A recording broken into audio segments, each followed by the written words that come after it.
Good afternoon, folks. This is the lecture summary for CRIM 204, Crime and Justice in the Urban Community. This particular lecture is about police presence. And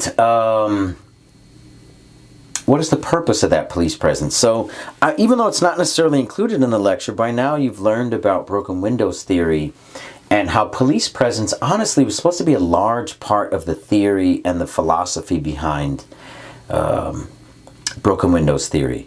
Broken windows theory is based on the idea you change the appearance of a neighborhood, people will start treating it better.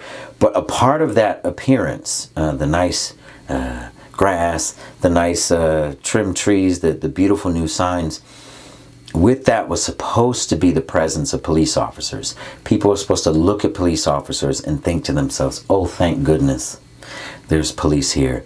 I feel so much safer. That was the theory back in 1982. And,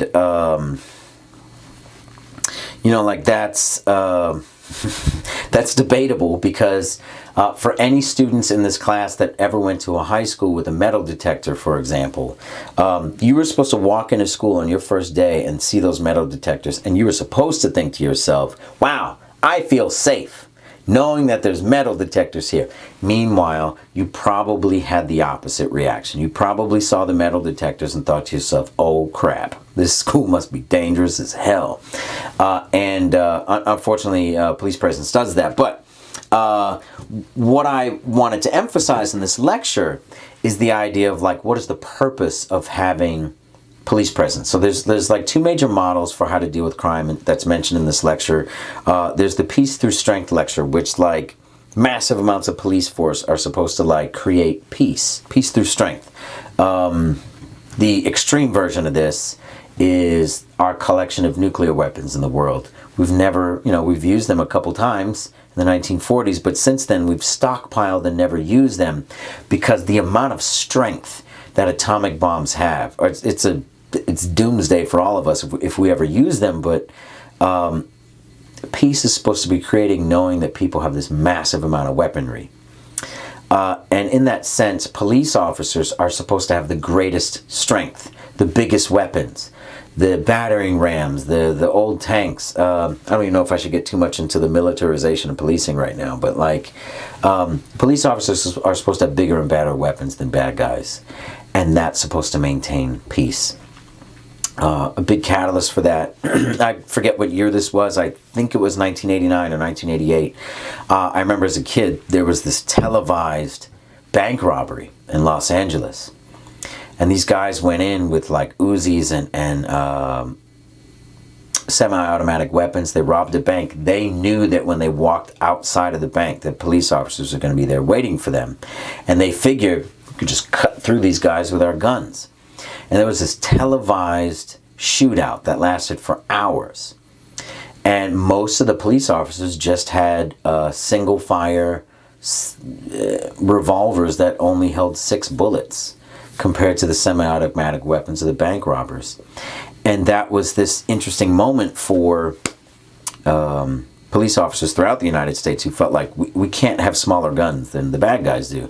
So there was this build up throughout the 90s, the militarization, where police officers started wearing more military equipment, started carrying more military weaponry, started driving through people's houses with tanks that were used in the Iraq War.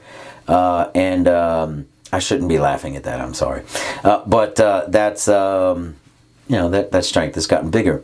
The other perspective is that legal control framework, which is the idea of if you want to prevent gun violence. All right, so the peace through strength is if you want to prevent gun violence, police officers have to have big guns. That's it. The legal control framework is if you want to prevent gun violence, take guns out of the hands of the people. New York City, for example, has probably the most strict gun laws in the entire country.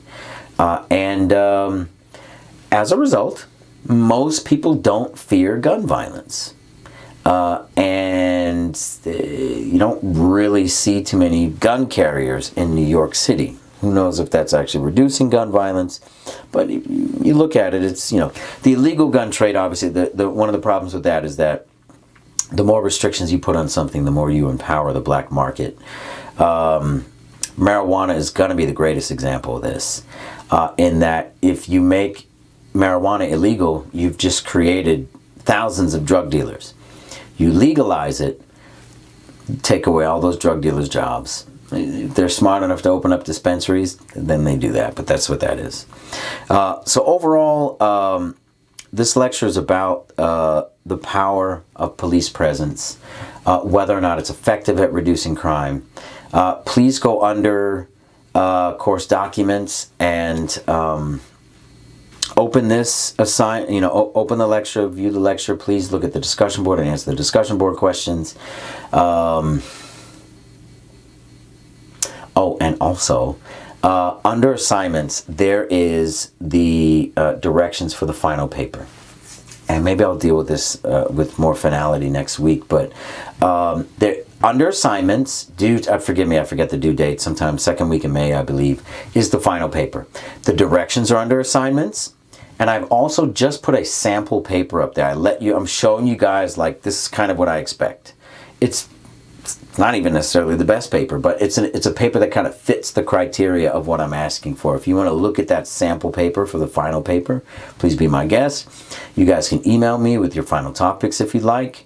Well, actually, I encourage that. And I guess that's about that. So I'll see everybody next week. Take care.